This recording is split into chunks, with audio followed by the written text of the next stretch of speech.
Aussi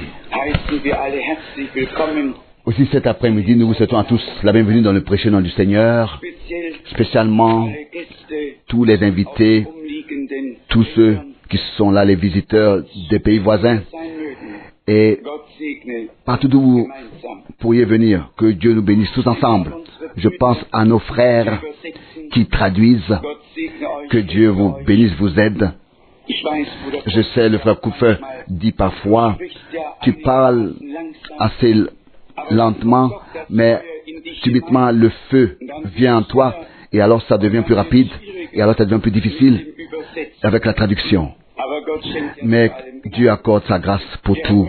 Que le Seigneur puisse particulièrement bénir nos frères et sœurs de la langue roumaine et aussi de la langue française.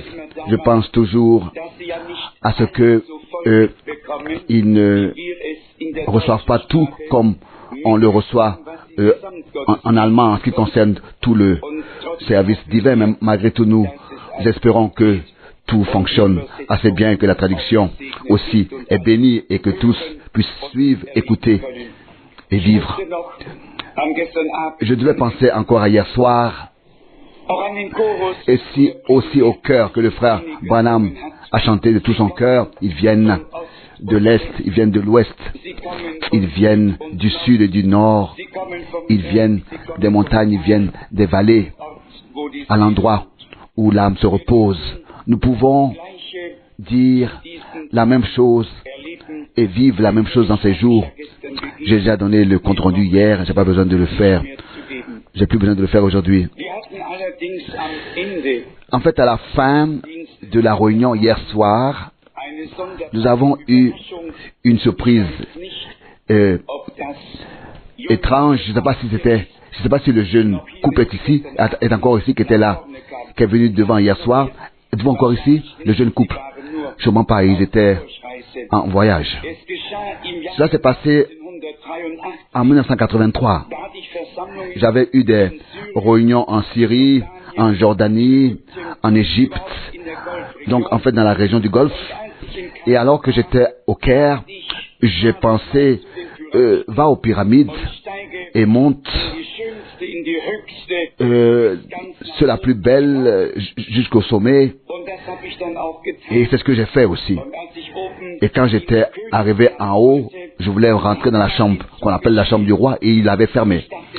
Et je pensais à moi-même, mais maintenant tu t'es donné tant d'efforts de venir jusqu'ici en haut et ensuite tu ne peux plus rentrer, ce serait en vain. Et j'ai toujours été pratique, cela m'est donné comme ça, et j'ai un peu donné un coup à la chose, et j'ai pensé, bon maintenant, ouvre la chose ici, si elle est fermée devant toi. Et qu'est-ce que je dois vous dire? En haut, il y avait 3 ou 4 jeunes gens, et ils voulaient méditer tranquillement. Et il y a un couple qui était de l'Allemagne du Sud, je l'ai entendu à leur dialecte, et ils voulaient méditer tranquille, et je me suis ajouté à eux, et ils avaient leur petit appareil ils voulaient enregistrer cette méditation, et comme ça se monter dans des sphères comme ils pensent. Et alors que je les entendais parler, je me suis approché d'eux, je leur ai dit, et bien-aimés, prions ensemble, simplement, prions. Et ça, nous l'avons fait aussi. Nous avons prié ensemble. Et alors, le jeune homme m'a dit, qui êtes-vous? J'ai dit, voilà mon nom, tel et tel, donnez-moi votre adresse, s'il vous plaît. Je lui ai dit, je suis tellement connu, vous n'avez pas besoin de mon adresse. Le nom suffirait pour retrouver l'endroit. Et ils étaient ici hier soir. Et il m'a dit, frère Franck, pas monsieur Franck, frère Franck, peux-tu te rappeler? Autrefois, en 83, en haut, dans la pyramide, sur la pyramide, dans la chambre du roi, nous voulions méditer et tu t'es ajouté à nous et tu as prié avec nous. Et cela nous a plus laissé. Et maintenant, nous servons le Seigneur. Nous appartenons au Seigneur Jésus-Christ. Nous sommes sa propriété. C'est simplement merveilleux. Nous étions étonnés. Partout où on est. Même si ce qui est un peu fermé, on ouvre pour pouvoir entrer, n'est-ce pas? Vous comprenez ce que je veux dire? On ouvre pour pouvoir entrer, pas mieux. Donc, il ne devait pas méditer en paix, tranquillement, il devait être, par une seule prière, être troublé jusqu'à qu'il trouve le repos en Dieu. Frère Rousse l'a entendu hier, n'est-ce pas, quand ils sont venus devant? Plusieurs l'ont entendu devant, hier soir, c'était très très bien. Heureux les hommes qui partout où heureux l'homme qui partout où il est a le courage, ou alors de prier avec les gens, ou bien alors de rendre témoignage, quoi que ce soit, quelque part, où que ce soit, la bénédiction reviendra, et des hommes trouveront le chemin au Seigneur. Aujourd'hui, nous devons continuer avec le sujet de hier soir. Ça n'a pas d'importance où on parle. Si c'est pour la première fois, alors il y a toujours encore certaines questions qui restent sans réponse.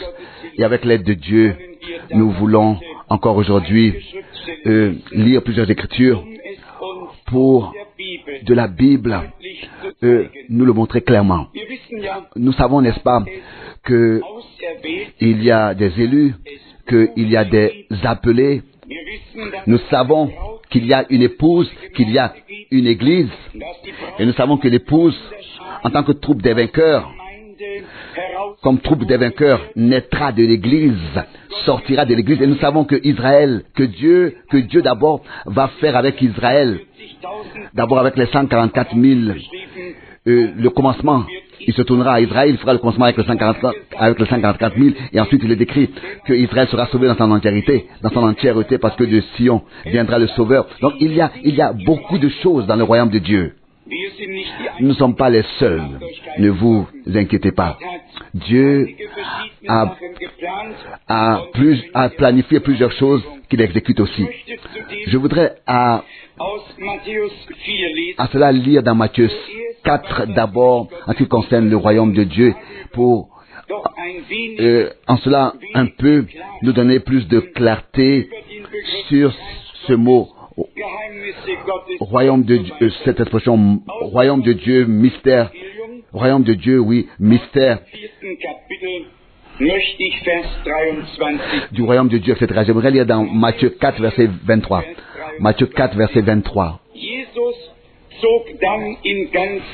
Jésus parcourut alors toute la Galilée, enseignant dans leur synagogue, proclamant le message du salut du royaume et guérissant toute maladie et toute infirmité parmi le peuple. Nous avons, c'est ainsi que je le crois, déjà placé sur le chandelier et souligné et mis l'accent là-dessus, que toutes choses qui appartiennent au royaume de Dieu doivent être apportées dans la prédication.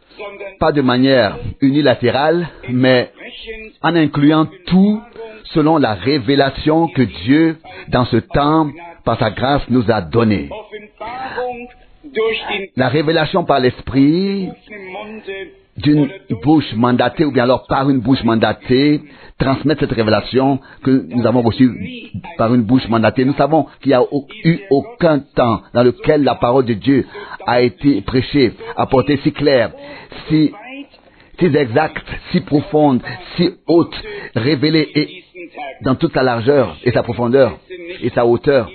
Et nous n'en avons pas honte, bien au contraire, c'est un privilège parce que nous avions la grâce de reconnaître ce que Dieu, n'est-ce pas,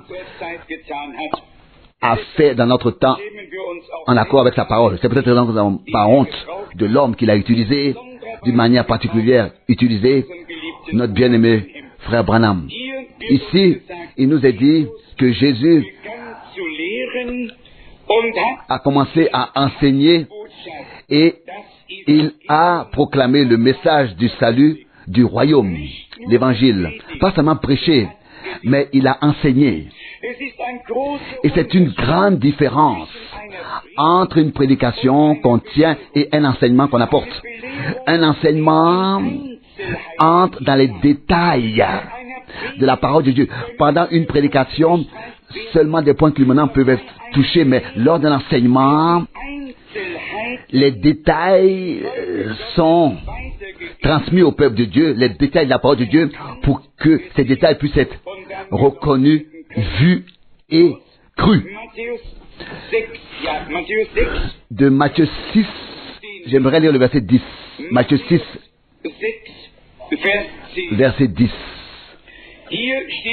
Ici, il est écrit directement, ou bien alors en relation avec la prière de notre Seigneur, que ton règne vienne, que ta volonté soit faite sur la terre comme au ciel.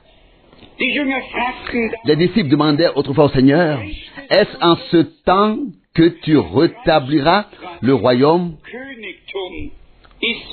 le règne, bien le royaume d'Israël, le royaume d'Israël.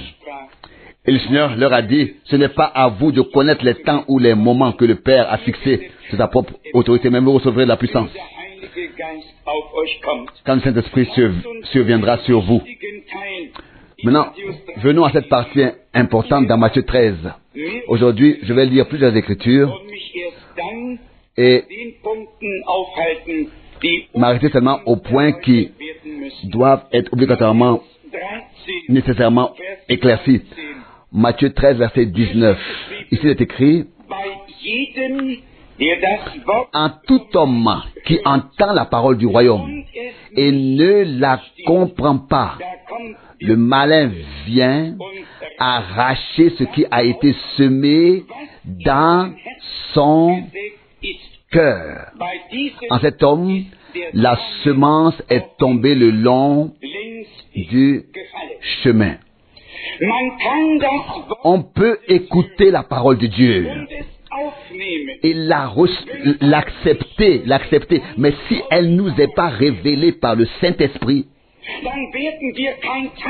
alors nous ne devenons pas une partie de la parole de Dieu.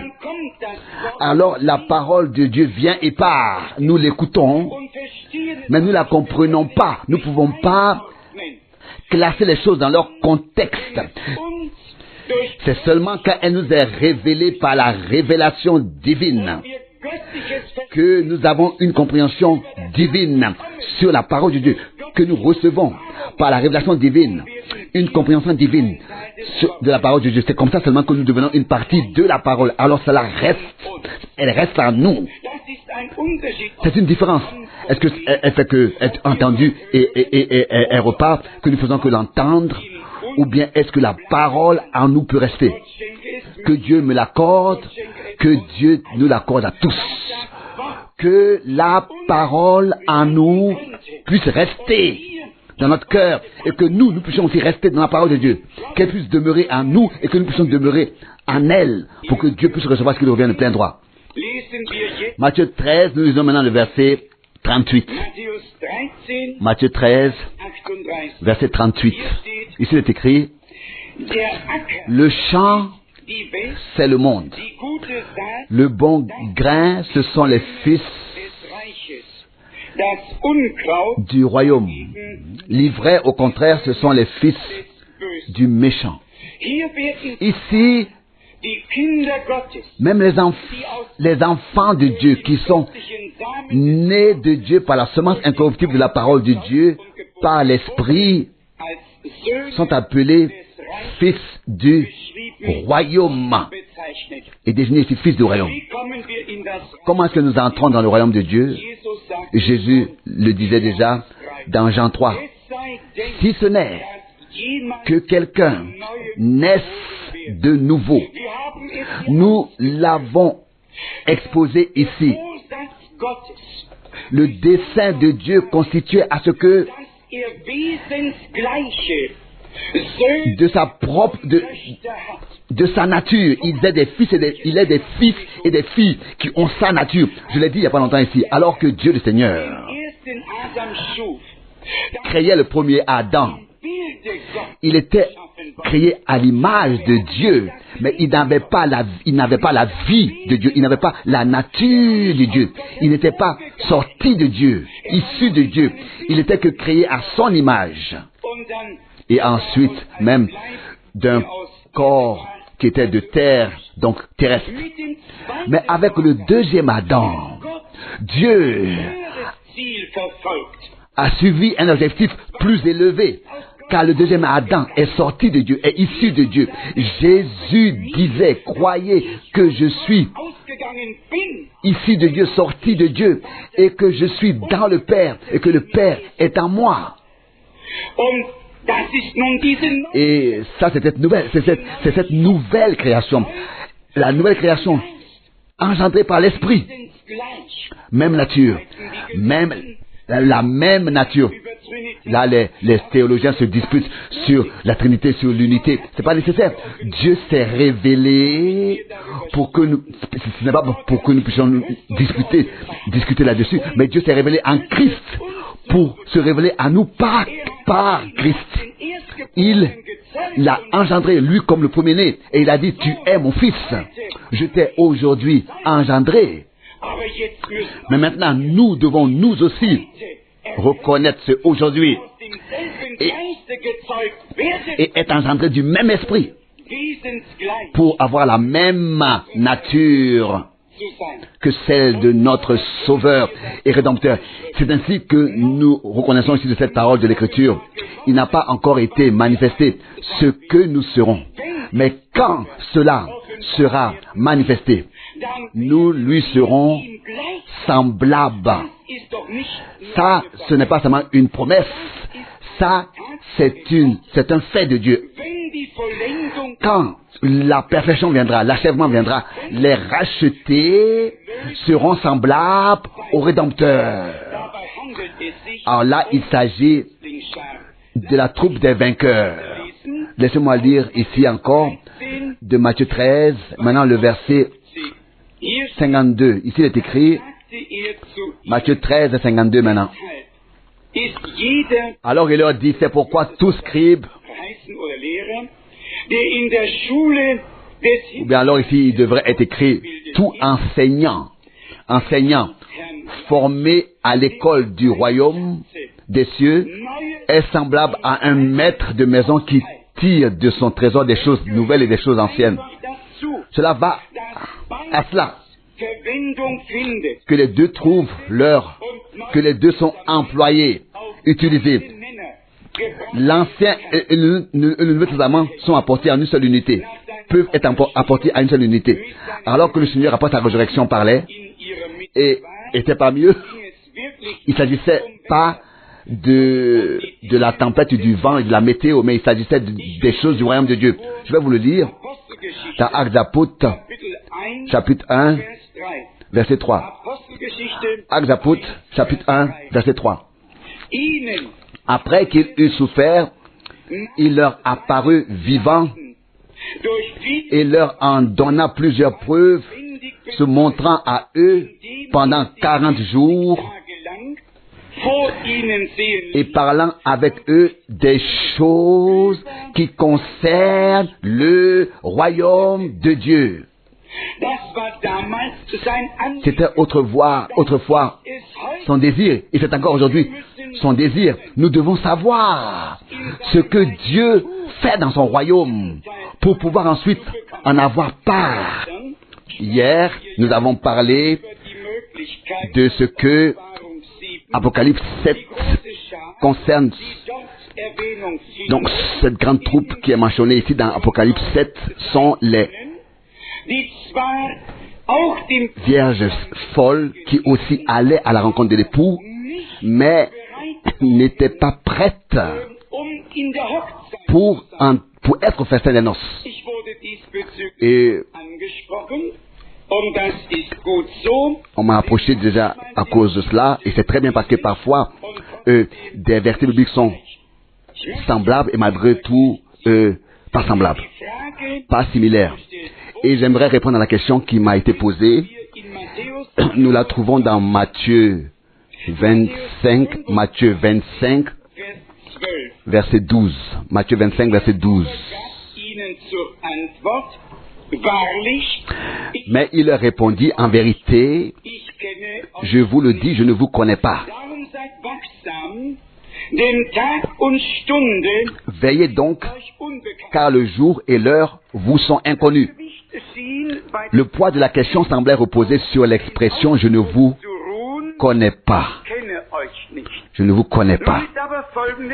Mais ici, comme avec toutes les autres écritures, les versets bibliques, et dans chaque description, on doit toujours avoir tout l'ensemble du contexte sous nos yeux. Et je continue à lire. Lisons maintenant Matthieu 25, verset 1, pour avoir le contexte. Alors le royaume des cieux sera semblable à 10 vierges qui partent, lampe à la main, pour rejoindre l'époux. Donc, pas seulement les unes, mais aussi les autres. Tous les 10, elles se sont mis en chemin pour aller à la rencontre de l'époux. Elles ont su qu'il revient. Elles avaient tous des lampes et leurs lampes brillaient, tous. Avec la différence que les unes avaient aussi un vase avec une réserve d'huile et les autres n'avaient que les lampes. Mais ici le Seigneur dit, je ne vous connais pas. Ce mot connaître, qu'il s'agisse de reconnaître ou de connaître en allemand, cela serait toujours le même. En ce qui concerne le festin des noces, ce groupe des 5 vierges folles n'ont pas atteint le but. En ce qui concerne le festin des noces, les conditions pour le festin des noces, pour la troupe des prémices, n'a pas été remplies. C'est pour cette raison qu'en ce qui concernait le festin des noces, elles n'ont pas été reconnues. En ce qui concerne le festin des noces, elles n'ont pas été reconnues dans ce contexte-là. Mais de la même manière, je vais lire ce qui est dit concernant ceux qui, au nom du Seigneur, ont fait beaucoup de choses et qui ne se sont même pas occupés, n'est-ce pas, de ce qui était important. En fait, je vais vous le lire de Matthieu 7 et je demande d'être attentif à la formule qui est employée ici. Il y a une différence. Matthieu 7, verset 21.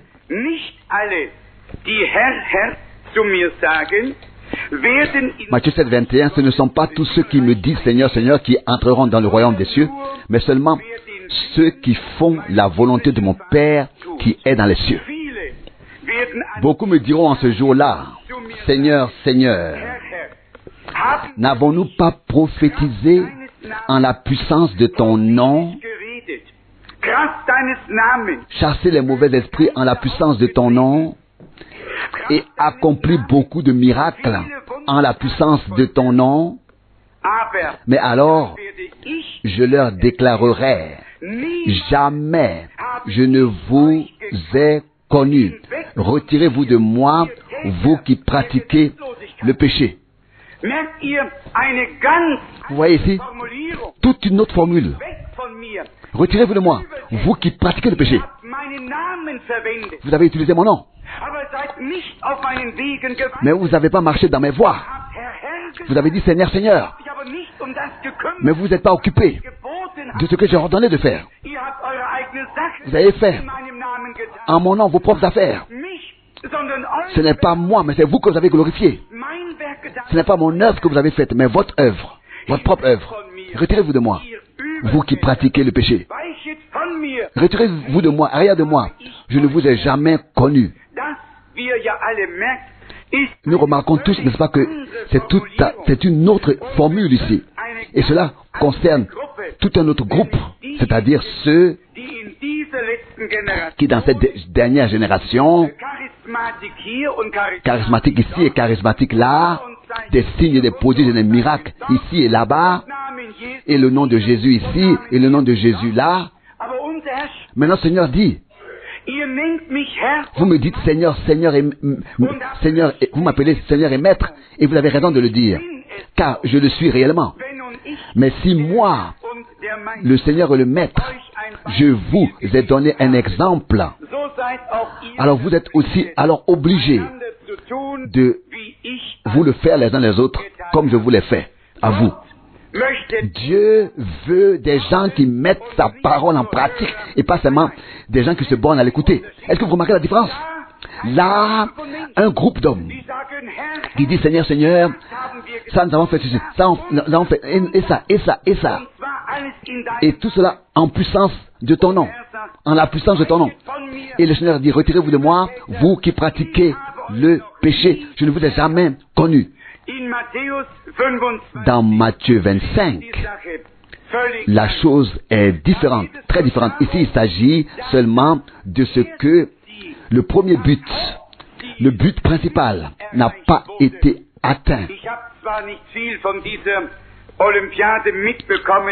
Je n'ai pas à Seoul été informé de ce qui s'est passé aux Jeux Olympiques à Seoul, mais c'est pas tous qui sont repartis à la maison avec de l'or, mais il y en a qui sont repartis avec de l'argent ou bien avec des médailles de bronze. Chacun ne peut pas repartir avec de l'or, ou bien tous, ou bien non.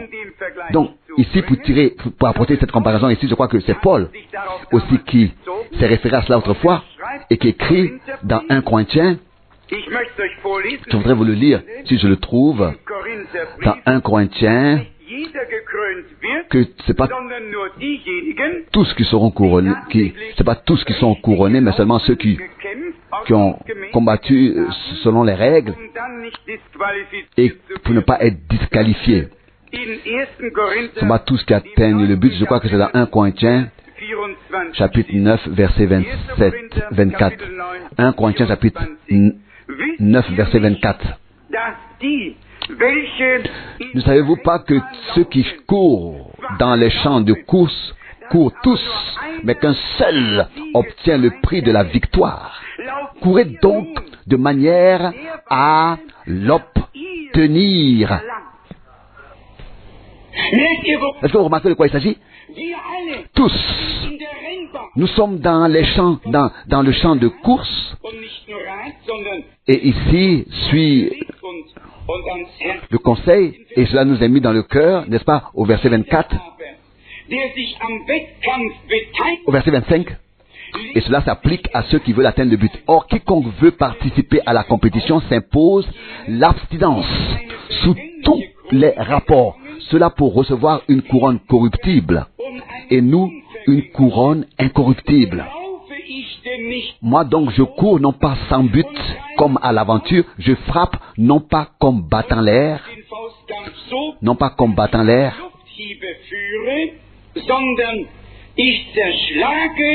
Mais je brise mon corps et je le mets à mon service, de peur qu'après avoir appelé les autres au combat comme un héros, je ne me montre moi-même incapable de le faire.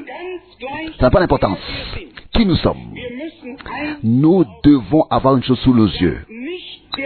Que ce n'est pas le commencement, mais la fin qui sera couronnée. Et c'est seulement là où le dessein du salut de Dieu est placé au milieu du peuple de Dieu. C'est seulement là qu'une telle course peut commencer. Tous les autres organisent leur propre course sans avoir un but sous les yeux. C'est pour cette raison qu'aujourd'hui, ils courent après ceci, demain, après autre chose. Peu importe pourquoi on fait le plus de publicité, n'est-ce pas? Et celui qui s'en sortira le mieux gagnera la course. Non, ça c'est pour les enfants de Dieu. Les enfants de Dieu ne courent pas aujourd'hui ici et demain là-bas. Ils sont par Dieu lui-même placés dans cette course-là dont Paul parle dans 1 Corinthiens. Et ce n'est pas un but humain qui est sous leurs yeux, mais le but divin dont Paul déjà a écrit. J'oublie ce qui est derrière moi et je cours vers le but pour remporter le prix de la vocation céleste de Dieu. Et au prochain verset, il dit dans Philippiens 3, verset 15, nous tous donc qui avons un but, fixons ici notre pensée. Dans Hébreu, courons avec persévérance dans la carrière qui nous est ouverte.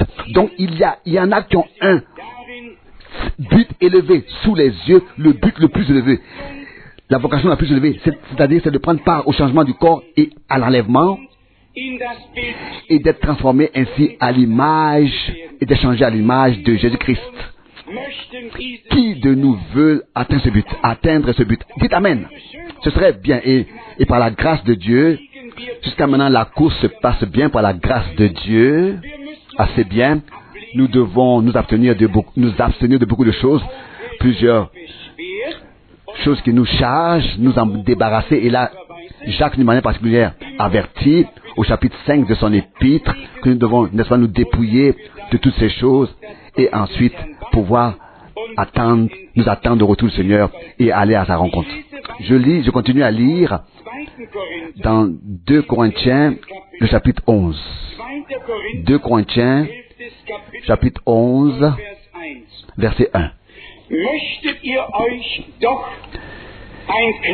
Si seulement vous pouviez accepter de moi un peu de folie, n'est-ce pas?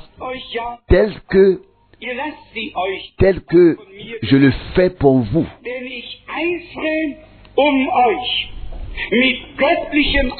Car je suis jaloux de vous d'un zèle divin. Et pourquoi?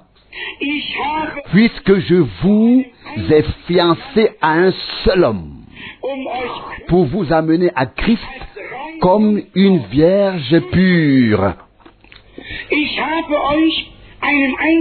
Je vous ai fiancé à un seul homme. Est-ce que Dieu le Seigneur, déjà dans l'Ancien Testament, n'a pas dit au Genèse 19, et je te fiancerai à moi pour toujours. Oui, je te fiancerai à moi sur la base de la justice et du droit dans l'amour et la miséricorde.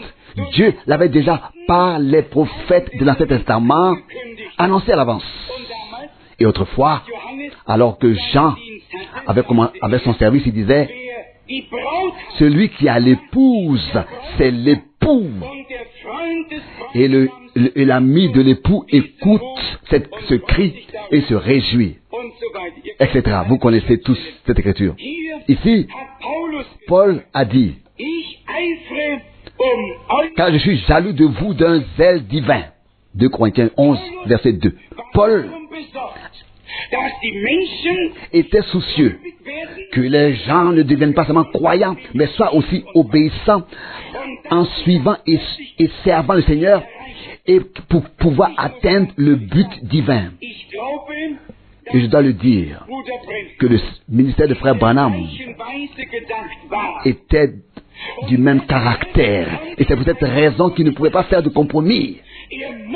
Il devait apporter le message divin et le prêcher tel qu'il a fait pour que nous soyons détachés de tous les credos qui nous retiennent et nous en soyons libérés pour pouvoir ensuite servir le Seigneur libre et pour pouvoir atteindre cette vocation céleste. Car je suis jaloux de vous d'un zèle divin.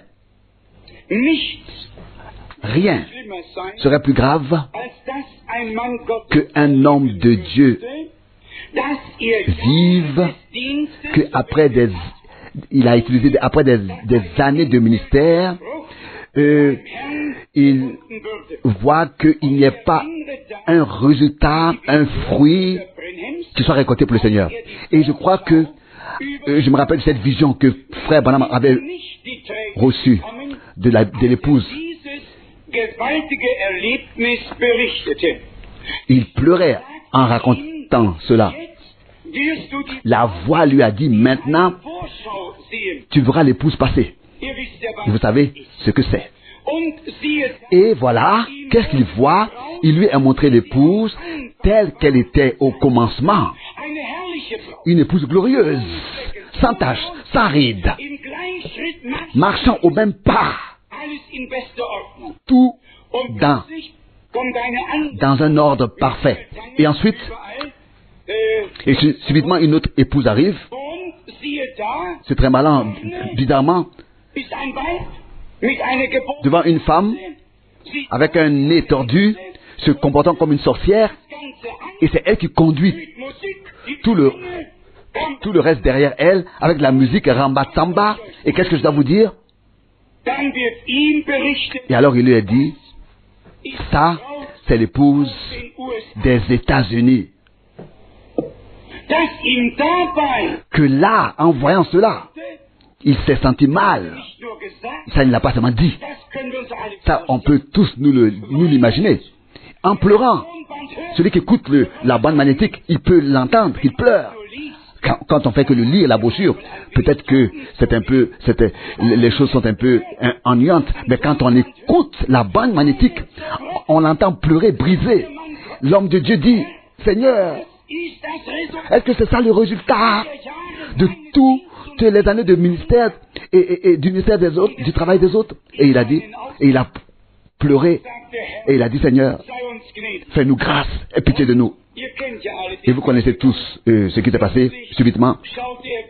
Il a regardé de nouveau encore et une épouse a apparu telle qu'elle était, telle que la première.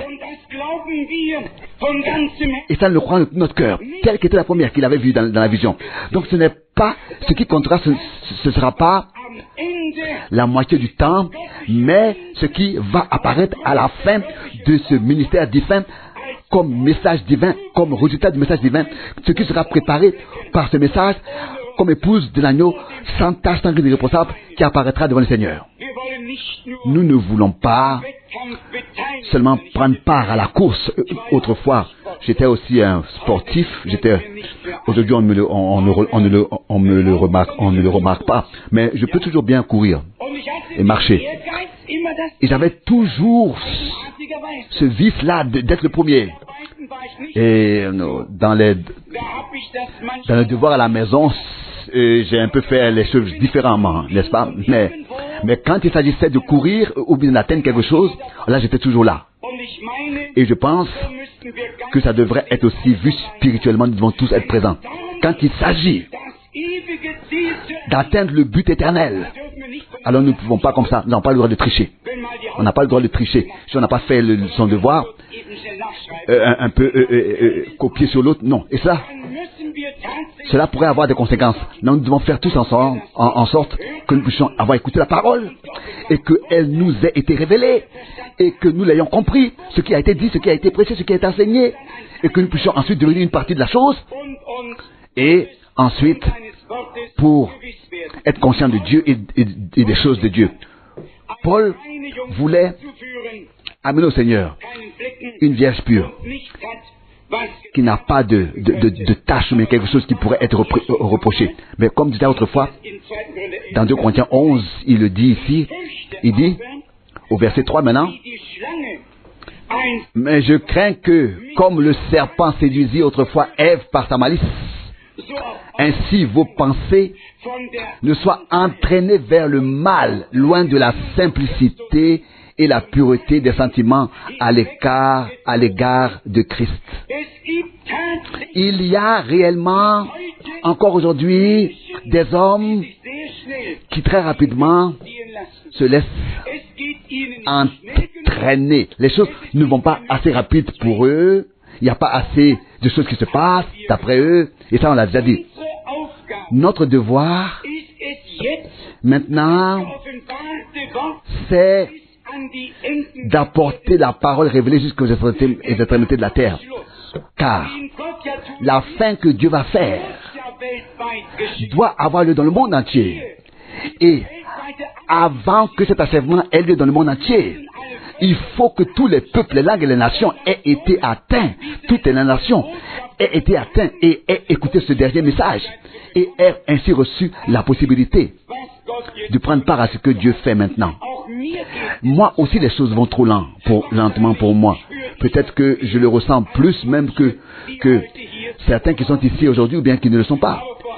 Mais il y a une chose devant laquelle je veux me garder. Je ne veux pas précéder le Seigneur. Aller devant lui. Je veux que lui se lève. Il se lève. Et que nous puissions le suivre comme Moïse autrefois disait, Seigneur, si toi, tu ne te lèves pas d'ici, nous restons ici, nous ne faisons rien. Et si le Seigneur s'élève, alors nous aussi, nous nous lèverons avec lui. Nous le suivrons. Car cette dernière action sera une action avec Dieu. Là où sa main descend comme du temps de Pharaon, Et il pourra dire, laisse sortir mon fils. Là, c'est pas écrit ici mon esclave serviteur, mais mon fils. Car d'Égypte, j'ai appelé mon fils. Mes bien-aimés, là, il y a des comparaisons merveilleuses. Oh, comme parfaite est la parole, comme exacte est la parole de Dieu. Quand elle nous est révélée par le Saint-Esprit. Je voudrais, dans ce contexte-là, vous dire quelque chose, vous montrer quelque chose de merveilleux. Pour cela, je vais lire de 2 Samuel, chapitre 7, verset 14. 2 Samuel, chapitre 7, verset 14. Je serai pour lui père, et il sera pour moi fils. Jusqu'ici, s'il vous plaît, ne lisez pas plus que ça. Vous pourrez tout de suite lire avec moi la suite. Je serai pour lui père, et il sera pour moi fils. Gardez votre main là-dessus, gardez la page. Et maintenant nous lisons Hébreux, chapitre 1. Hébreux, chapitre 1. Et vous allez ici retrouver cette expression merveilleuse. Hébreux, chapitre 1, verset 5. Car auquel des anges Dieu aurait-il jamais dit, tu es mon fils, je t'ai engendré aujourd'hui. Et une autre fois, je serai pour lui père et il sera pour moi fils.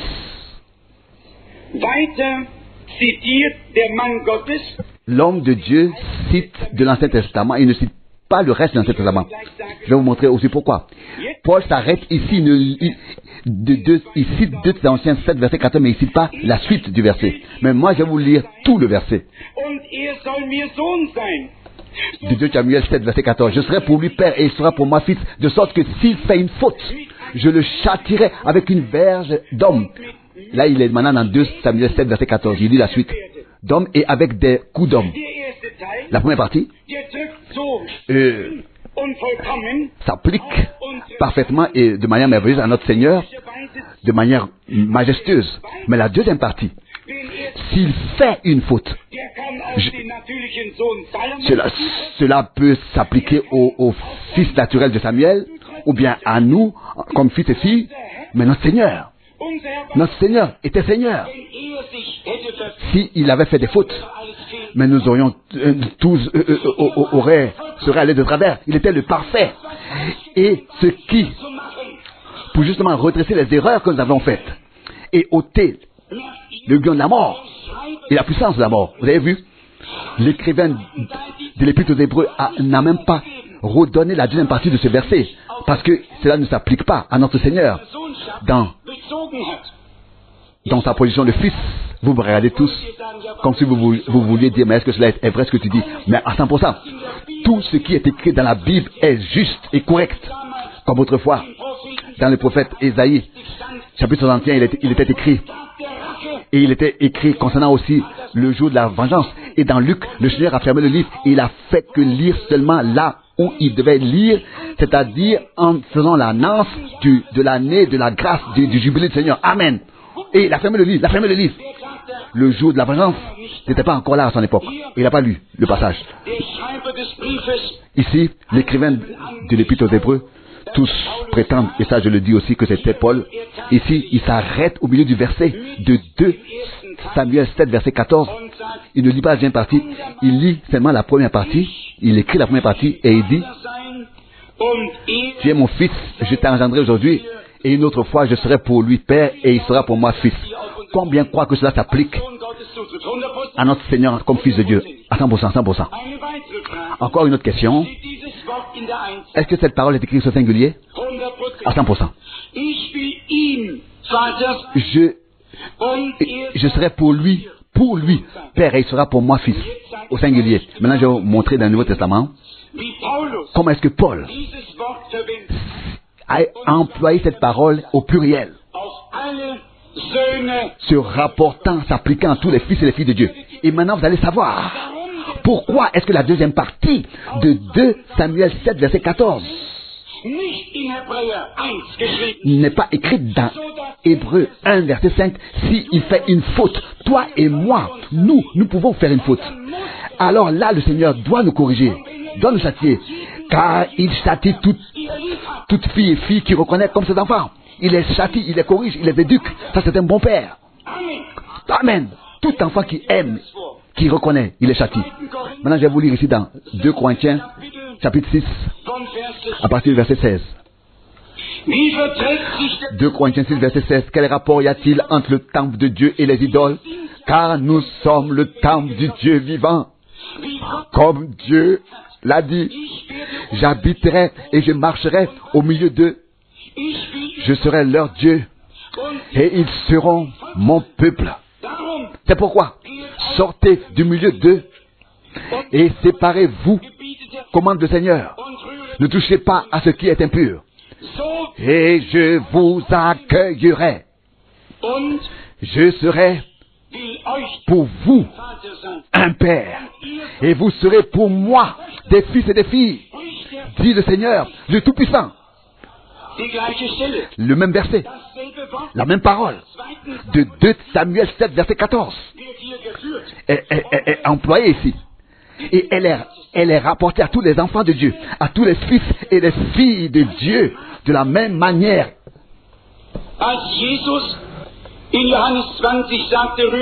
Aussi Jésus disait dans Jean 20, ne me touche pas, car je ne suis pas encore monté à mon Père et à votre Père, à mon Dieu et à votre Dieu. Beaucoup ne comprennent pas cela, mais il devait être le premier-né parmi plusieurs frères. Il devait être le commencement de la création de Dieu. Et c'est peut-être raison que ici, la même parole est rapportée à tous les fils et les filles de Dieu, a été employée pour tous les fils et les filles de Dieu. Le Père Céleste n'est pas seulement le Père de notre Seigneur Jésus-Christ. Il est devenu notre Père à tous. Car nous prions, nous devons dire, pas mais notre Père qui est aux cieux. Notre, pas mon Père, mais notre, pas mon Père, mais notre Père. Que ton nom soit sanctifié. Il est Père sur tout ce qui s'appelle enfant. C'est lui qui écrit. Quand nous devons prier, nous ne disons pas mon Père, mais notre Père, notre, au pluriel. Et maintenant, nous sommes enfants de Dieu. Et cela, ce que nous serons n'a pas été encore manifesté. Avez-vous tous compris cela de la bonne manière? Le même verset 2 Samuel 7, verset 14. La première partie, seulement s'appliquer à notre Seigneur, est redonnée ici dans Hébreux 1, verset 5. La première partie de 2 Samuel 7, verset 14. Ensuite, tout le verset, aussi avec la deuxième partie, nous incluant, est écrit dans 2 Samuel 6 au verset 18, et c'est là ici au pluriel. Je serai pour vous un père. Mais c'était écrit dans 2 Samuel 7 au singulier. Je serai pour lui père. Mais maintenant déjà, l'église a été inclue. Tous les fils et les filles de Dieu qui ont été ramenés dans l'état divin. Dans l'état divin. Cette parole aussi s'applique à eux de la même manière.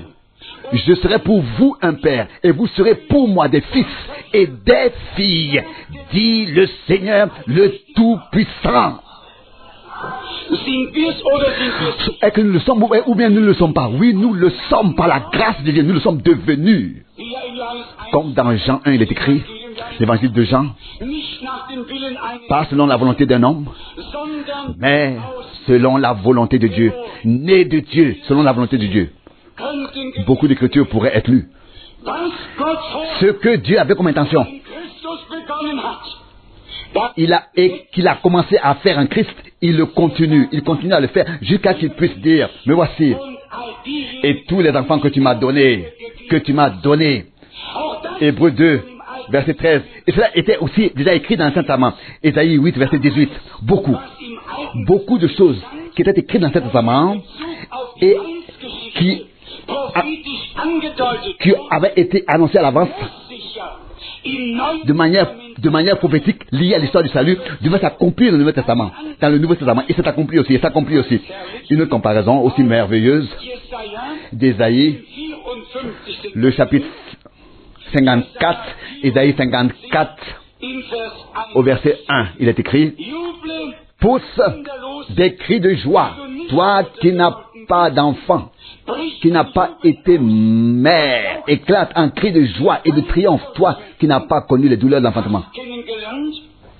Car les enfants de celle qui est seule seront plus nombreux que les enfants de celle qui est mariée.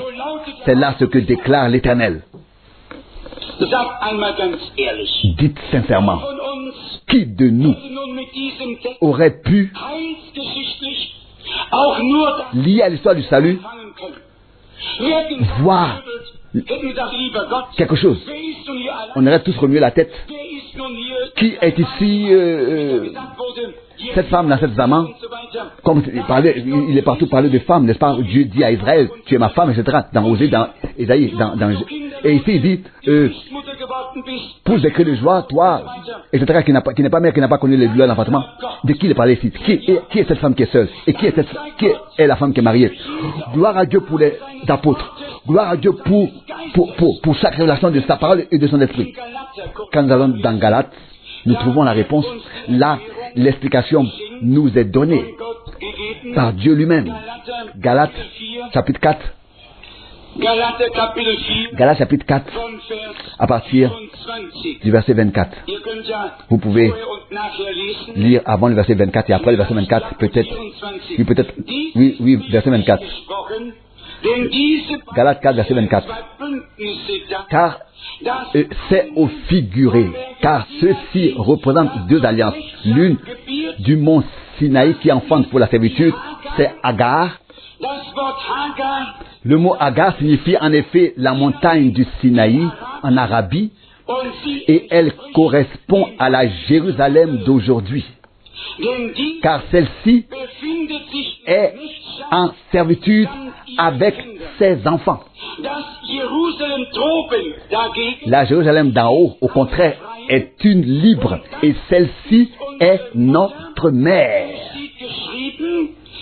Car il est écrit, Ésaïe 54, verset 1, réjouis-toi, toi qui n'as pas d'enfant, qui ne sera pas mère, réjouis-toi et exulte, toi qui n'as pas à souffrir des douleurs de l'enfantement. Car celle qui est seule a de nombreux enfants, plus que celle qui est mariée. Est-ce que vous remarquez comment est-ce que l'apôtre a pris cette parole d'Ésaïe 54, verset 1, et l'a employée dans l'histoire du salut? C'est-à-dire, après le verset 24, à partir du verset 28, pour vous frères, à la manière d'Isaac, vous êtes enfants de la promesse. Amen. La nouvelle Jérusalem, la Jérusalem céleste, est notre mère à tous. Et la parole qui est venue du ciel nous ramène au ciel. Et elle ne reviendra pas vide à Dieu sans avoir d'abord fait ce que Dieu a voulu. Ça, c'est garanti. Tous les théologiens auraient fait tous la même erreur. Ils auraient interprété l'une chose aux nations et l'autre à Israël. Mais Paul avait ni les nations ni Israël sous les yeux. Il avait une seule chose, c'est l'église vivante des premiers-nés sous les yeux. Comme c'est écrit dans Hébreux 12, verset 22, que qu'ils soient juifs ou païens, qui tous ont expérimenté la circoncision du cœur et ont reçu le sceau de l'esprit pour leur justice de la foi. Justifiés par la foi en Jésus-Christ, notre Seigneur. Vite récemment, la Jérusalem s'est trouvée dans la servitude. Et qu'est-ce que notre Seigneur disait? Ils mettent des fardeaux lourds sur vous, sur lesquels vous tombez, et eux-mêmes ne sont pas prêts à faire ce qu'ils vous enseignent. Alors il dit, venez à moi, vous tous qui êtes fatigués et chargés. Moi, je vous donnerai du repos pour vos âmes. Mais nous remarquons, comment est-ce que vous remarquez, n'est-ce pas, pourquoi je suis encore plus reconnaissant pour l'exposé de l'Ancien et le Nouveau Testament. Est-ce que cela devient toujours plus grand pour vous? D'une harmonieuse, parfaite, glorieuse. Comment est-ce que les apôtres, dans le Nouveau Testament, ont pris la parole prophétique de l'Ancien Testament? Et si nous parlerions avec Luther, comment est-ce qu'ils l'ont montré? Aujourd'hui, nous dirions, ils ont montré la preuve de leur accomplissement. Ils ont montré, ici est la promesse, et ici son accomplissement. C'est en cela que nous reconnaissons que Dieu veille sur sa parole pour l'accomplir. Mais il faut que cela soit compris de manière spirituelle. Je pense souvent, alors que frère Branham mentionne le ministère qu'il a reçu de Dieu, tout était encore bien. Mais quand il a commencé à le placer sur la base biblique, alors là, même ses amis intimes n'ont plus rien compris. Et ont dit, mais nous savons que tu es un homme envoyé de Dieu.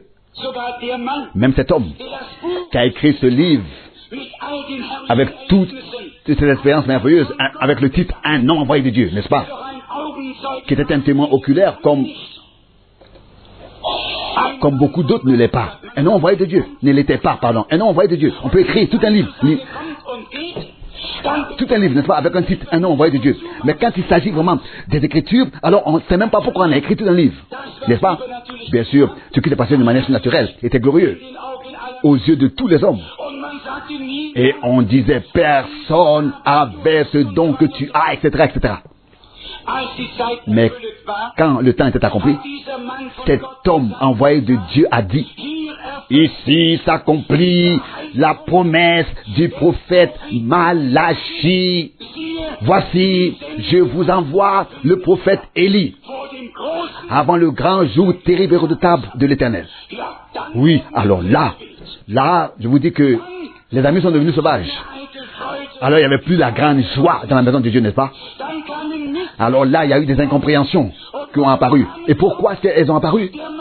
L'homme de Dieu voulait apporter de la clarté par la parole.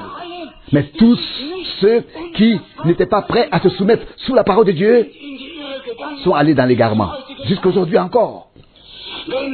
Se sont égarés jusqu'aujourd'hui encore. Quand Dieu fait quelque chose, le temps arrive où le ministère divin est placé sur la base biblique.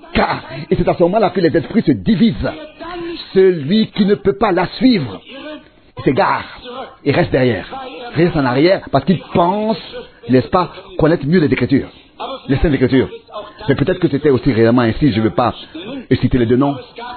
Mais il y a eu deux hommes qui aux États-Unis auparavant, n'est-ce pas, avaient prétendu être la même chose, d'être le Élie qui devait venir avant le grand jour terrible et redoutable de l'Éternel. Et que ce même homme-là avait écrit sur ces deux hommes-là avec la même conviction, n'est-ce pas?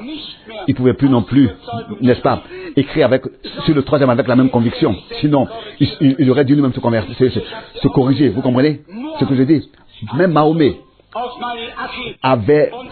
s'était référé de Malachi, les derniers versets, qu'il serait cet homme-là, cet Élie-là, le dernier prophète, et qu'après lui, le Seigneur viendrait, etc., et mettrait de l'ordre sur cette terre. Non, pas une prétention, mais la confirmation divine et légitimation divine. C'est ça qu'est la preuve divine. Chacun peut prétendre être ceci et cela, et revendiquer ceci et cela. Mais si Dieu ne confirme pas, alors nous pouvons l'oublier. Et ça aussi, nous l'avons entendu d'une bouche mandatée. Maintenant, je vais vous montrer quelque chose. Et s'il vous plaît, devant le Seigneur, portez un jugement là-dessus. C'est là de Matthieu 17. Matthieu chapitre 17.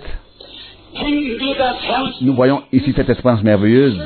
Les disciples, avec notre Seigneur, sur la montagne de transfiguration, Moïse et Élie apparaissent. C'est la joie glorieuse ici.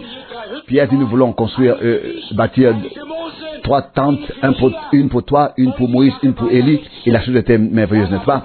Et ensuite, est descendue la nuit, la lumière est descendue, et son visage a brillé comme du soleil, comme le soleil, et ses vêtements ont été éclatants, resplendissants comme la lumière, etc., etc. Et il est écrit ici, et voilà, Matthieu 17, verset 3, et voici Moïse et Élie leur apparurent, s'entretenant avec lui. Le verset 4 ensuite. Alors Pierre prit la parole et dit à Jésus, Seigneur, nous sommes ici, nous sommes bien ici, etc., etc. S'il vous plaît, remarquez bien pourquoi est-ce que cette question a suivi. Ce que je lis et ensuite que je pose comme question, verset 10. Les disciples lui demandèrent, alors, comment donc les scribes peuvent-ils dire qu'il faut qu'Élie vienne premièrement? Élie et Moïse venaient d'avoir apparu sur la montagne. Et maintenant, ils sont descendus de cette montagne. Et alors, cela a retenti dans les oreilles des disciples. Mais les scribes disent qu'Élie doit venir, premièrement. Et la question a été, mais pourquoi est-ce qu'ils le prétendent? Il semble ici que celui qui a posé cette question n'a pas bien connu les Écritures, comme les Écritures lui ont été révélées plus tard par le Saint-Esprit. Au moment de la question, il ne connaissait pas les Écritures, n'est-ce pas? Maintenant, faites attention à la réponse. Il leur dit au verset 11, Élie va venir et il remettra tout en ordre, ramènera tout à l'étape initiale. Est-ce que cela est au futur? Garanti.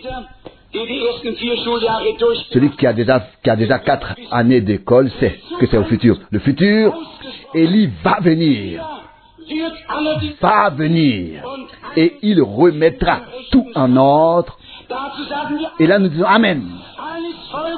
Tout le peuple dit Amen. Maintenant, sur le verset 12. Mais moi je vous dis qu'Élie est déjà venu.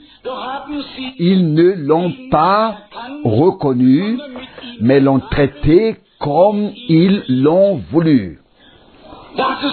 Là, nous disons aussi Amen à cela, oui, n'est-ce pas? Ça, nous disons aussi tous Amen à cela. Là où nous ne pourrons pas dire Amen, c'est quand on veut annuler le verset 11 et l'intégrer dans le verset 12. Alors là, nous ne pouvons pas dire Amen à cela. Le verset 11 et le verset 12, s'ils sont écrits, s'ils existent, ça veut dire que le verset 11 et le verset 12 ont leur droit d'existence. Élie est venu, ça c'était Jean-Baptiste, et Élie va venir, ça c'est l'homme de Dieu maintenant, avant le jour du Seigneur. Ça c'est ainsi dit le Seigneur dans sa parole. Mais demandez aujourd'hui aux scribes d'aujourd'hui, oh oui, ils veulent vous enseigner. Ils disent, oui, mais Jésus a dit qu'il reviendra. Mais ça, il a dit, il est déjà venu. Il a dit qu'il y viendra, mais il a dit aussi qu'il est déjà venu. Oui, mais bien sûr qu'il a dit qu'il est déjà venu. Mais est-ce qu'il a, en disant qu'il est déjà venu, est-ce qu'il a annulé le verset 11? Non, il a seulement apporté de la clarté. Que Dieu soit remercié pour cela. Alors qu'on a demandé à Jean, es-tu le Élie? Il a dit non, je ne le suis pas. Et ça aussi c'est étrange. Comme c'est merveilleux de voir comment est-ce que tout se complète. Et l'ange a dit qu'il viendra dans la puissance et l'esprit d'Élie pour préparer au Seigneur le chemin. Ça c'est Luc 1. Et ça, depuis cela, il y a 2000 ans qui sont passés. Et depuis ce temps, la terre n'a pas encore brûlé. Comme il est question concernant le jour du Seigneur, le jour terrible et redoutable de l'Éternel. Vous voyez comment est-ce que c'est important de placer exactement, de prendre chaque verset biblique exactement dans son contexte et de faire attention à ce qui a été dit dans ce verset. Exactement. Et aussi d'avoir la compréhension divine sur ce qu'on lit et ce que cela signifie, c'est-à-dire le sens que le Seigneur lui-même a donné à sa parole et a dit dans sa parole. Élie va venir premièrement et remettra tout en ordre, ramènera tout à l'état initial. Et Paul, n'est-ce pas, dans la première prédication, le jour de la Pentecôte, a exposé et a dit que le temps du rafraîchissement viendra et que alors Jésus reviendra quand tout sera restauré, pas avant, tel que cela a été annoncé à l'avance par la bouche des prophètes des temps anciens. Actes apôtres 3. Rien est plus nécessaire dans ces jours que d'avoir la compréhension correcte de la prophétie biblique. Que vraiment la vraie, j'aurais presque dit, j'ai failli même dire la parfaite compréhension des choses qui concernent le conseil de Dieu en ces jours nous soit accordée. La parfaite compréhension. Que nous ne confondons rien, mais que nous proclamons tout ordonné divinement sur la base des Saintes Écritures et aussi que nous puissions l'expérimenter personnellement. Nous ne voulons pas seulement prêcher, mais nous voulons ensemble écouter la parole de Dieu et ensemble aussi expérimenter le Seigneur. Résumons tout ce que nous avons entendu. Nous voyons que Dieu, dans l'Ancien Testament, a donné des prophéties par la bouche des prophètes. Et que quand le temps de leur accomplissement arrivait, Dieu lui-même veillait sur sa parole pour l'accomplir au temps convenable. Et encore plus, il a eu des hommes qu'il a pu ensuite utiliser dans le Nouveau Testament pour, n'est-ce pas, écrire ces paroles qui s'accomplissaient dans leur temps pour nous donner une information, des informations divines sur notre chemin. Oh, je suis tellement reconnaissant, Seigneur, pour le Nouveau Testament. Si reconnaissant pour l'enseignement et les exposés de preuves montrant l'accomplissement des Écritures dans le Nouveau Testament. Et nous pouvons nous orienter par cela pour voir à quel point l'histoire de l'Église est avancée. L'histoire du salut, est avancée. Et ça aussi, nous avons eu à le dire. Ce qui était écrit au singulier, se référant au Fils de Dieu, et la première partie qui se référait à lui, qui s'appliquait à lui, 2 Samuel 7, verset 14, a été redonnée dans le Nouveau Testament, Hébreux 1, verset 5, mais la deuxième partie, qui se réfère et s'applique seulement à tous les fils et les filles de Dieu, n'a pas été redonnée dans le Nouveau Testament. Se référant à lui, pas en référence avec lui, mais en référence à nous, a été redonnée. 2 Corinthiens 6, verset 18, car il est un souverain sacrificateur fidèle qui intercède pour nous. Jean écrit, celui qui pratique le péché est du diable. Ensuite il écrit, mais si nous disons que nous n'avons pas de péché, nous nous saisissons nous-mêmes, si nous les confessons, nous avons un souverain sacrificateur qui est fidèle et qui intercède pour nous. Nous pouvons tous nous faire une erreur. Mais il y en a un qui était parfait et infaillible et qui est mort sur cette, et qui a marché sur cette terre pour nous, hommes livrés à l'erreur.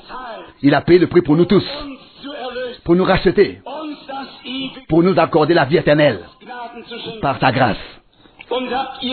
Et vous avez aussi été attentif exactement dans quel contexte la parole dans le Nouveau Testament en relation avec l'Église a été écrite. Vous, mon peuple, sortez du milieu d'eux, séparez-vous, ne touchez à rien d'impur. Alors, vous serez pour moi des fils et des filles, et je serai votre Dieu. Vous voyez, voilà le contexte. Pas toute la masse des croyants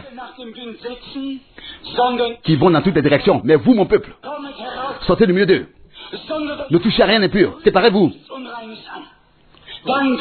Alors, voilà le contexte. Alors, je vous serai un père, et vous me serez des fils et des filles de Dieu. Voilà le contexte. Dit le Seigneur, le Dieu Tout-Puissant. À qui est-ce que cela est adressé, cette parole? À la troupe des vainqueurs, à la troupe des prémices, qui écoute l'appel, qui sort, qui se sépare, qui ne touche à rien d'impur, qui sont obéissants, pour avec le Seigneur marcher sur le chemin, plein de probes. Mais, chemin étroit, mais c'est seulement ce chemin-là qui mène au but, le seul chemin qui mène au but, ce chemin étroit. Celui qui veut atteindre le but doit être prêt à porter l'opprobre à cause du don de Jésus. Porter sa croix et suivre le Seigneur jusqu'à que nous passions de la foi à la vue. Loué soit le merveilleux et glorieux nom de notre Seigneur. Peut-être encore une parole, seulement encore une parole en quelques minutes à ceux qui veulent se laisser baptiser, adressé à ceux qui veulent se laisser baptiser. Je ne sais pas s'il y en a un ou deux ou plusieurs personnes. J'ai seulement entendu qu'il y aura un service de baptême. Celui qui veut se laisser baptiser, levez les mains rapidement. 1, 2, 3, 4, Oui. Donc, en tout cas, dans tous les cas, il y a 4 frères et sœurs là. C'est très bien. Je crois que tous savent exactement ce que veut dire ce que signifie le baptême. D'une manière que nous ne pourrons pas entrer comme ça. Nous n'allons pas entrer dans tous les détails concernant ce sujet. Tous ceux qui se sont consacrés au Seigneur et qui sont devenus croyants, qui ont cru et qui ont expérimenté par la foi en Jésus-Christ leur sauveur personnel, leur justification. Ils se laissèrent baptiser bibliquement au nom de Seigneur Jésus-Christ, tous ceux qui acceptaient sa parole. Et c'est ainsi pour confirmer que leurs péchés sont pardonnés. Et ça, nous avons souvent nous avons dû le dire ici plusieurs fois. Dans le baptême, n'est pas contenu le pardon. Le pardon, le baptême a lieu à cause du pardon qu'on a expérimenté. Mais pas pour le pardon, mais à cause du pardon qu'on a expérimenté. Et le pardon est seulement et uniquement dans le sang de l'agneau. Car c'est ainsi que c'est écrit qu'il a versé son sang pour une multitude, pour le pardon. Il donnera son sang pour le pardon des péchés. Et nous n'avons pas le choix. Nous devons être exacts et enseigner exactement avec les Écritures. Le baptême est une confirmation que le croyant est devenu croyant accru, que le croyant a cru et qu'il a reçu la certitude par la foi en l'œuvre accomplie de la rédemption au sang, par le sang versé de Dieu, qu'il a reçu le pardon de ses péchés. Et le deuxième pas, c'est ensuite le baptême. Et alors Dieu fait le reste. Accorde le reste, que le Seigneur puisse en tous bénir ces quelques mots qui vont se laisser baptiser, que Dieu les bénisse. Amen. Levons-nous pour ensemble prier pendant que nous courbons les têtes et avons fermé les yeux, avons courbé les têtes et ouvrons nos cœurs devant Dieu. Je voudrais demander s'il y a quelqu'un ici qui veut consacrer sa vie à Dieu. Alors levez s'il vous plaît les mains. Y a-t-il quelqu'un ici? S'il vous plaît, merci. Y a-t-il encore quelqu'un?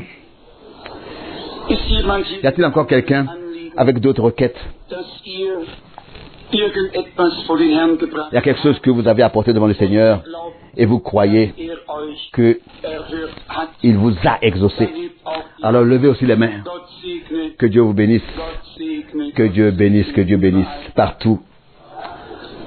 Il y a un cantique dans lequel il est écrit à peu près comme ça.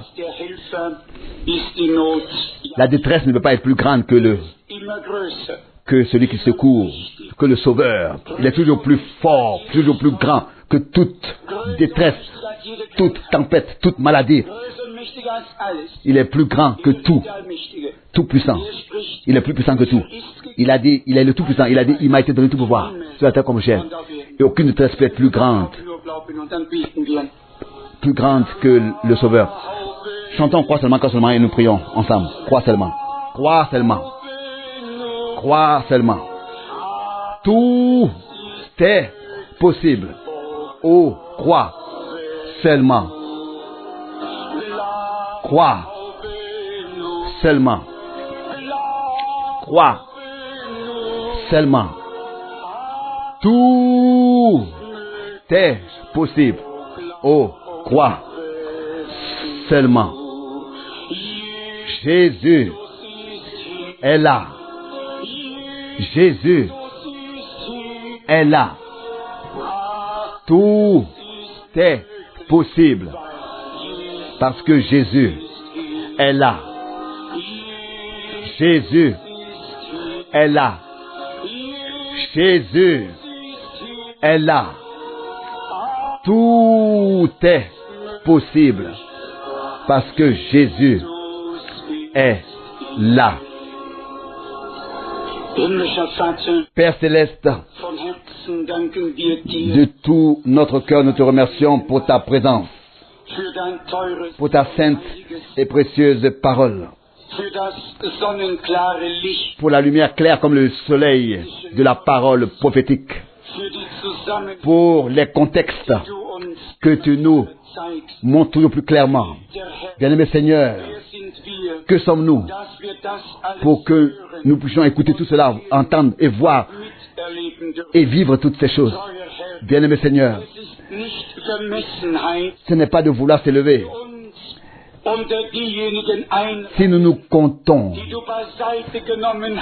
parmi ceux que tu as pris de côté pour leur révéler les mystères du royaume, pour leur ouvrir l'intelligence pour les Écritures, la compréhension, et tu as dit ensuite, c'est à vous qu'il a été donné de connaître les mystères, de savoir, de connaître les mystères du royaume de Dieu. Bien-aimé Seigneur et Dieu, en commençant avec le mystère de la révélation de ta personne en Christ Jésus notre Seigneur, avec l'accomplissement du mystère de l'Église, de l'épouse d'Israël et tout cela. Ô Seigneur, tu nous as, par ta grâce, accordé une vue d'ensemble sur toutes ces choses. Et nous te remercions pour cela. Et nous te louons. Nous louons ton Saint-Nom glorieux. Et que tous ceux à qui tu l'as révélé, qu'ils puissent maintenant crier de joie, t'exalter, te remercier et t'adorer. Alléluia. Gloire et honneur, louange et adoration te soient apportés, Seigneur. Cela est devenu si clair pour nous, comme si nous nous serions assis à tes pieds et aurions entendu audiblement les paroles sortir de ta bouche. Alléluia. Gloire et honneur, louange et adoration te soient apportés pour tout. Maintenant, nous te remettons tous ceux qui ont des requêtes et qui ont levé leurs mains, qui avaient levé leurs mains. Que tu puisses sauver, que tu puisses guérir, que tu puisses délivrer, que tu puisses bénir et baptiser d'esprit et de feu. Et que tu puisses, Seigneur, accorder à tous et surtout la clarté à tous, et particulièrement ceux qui maintenant vont faire le pas du baptême, sois avec eux. Que tu puisses les purifier, les laver par le sang de l'agneau, pour qu'ils puissent faire l'alliance d'une bonne conscience avec toi. Bénis tous ceux aussi en Soviet-Union, et aussi tous ceux qui sont remis à nos requêtes, le frère Vitchonik, qui sont remis à nos requêtes d'une manière particulière. Détends ton bras, confirme ta parole, et que des grands signes et prodiges et miracles aient lieu, car tu es un grand Dieu. Alléluia. Oh Seigneur, vivifie-nous et touche nos lèvres, nos bouches, pour que nous puissions te louer et exalter ton Saint-Nom, car tu as fait de grandes choses en nous. Loué et exalté soit ton Saint-Nom, maintenant et dans toute éternité. Amen.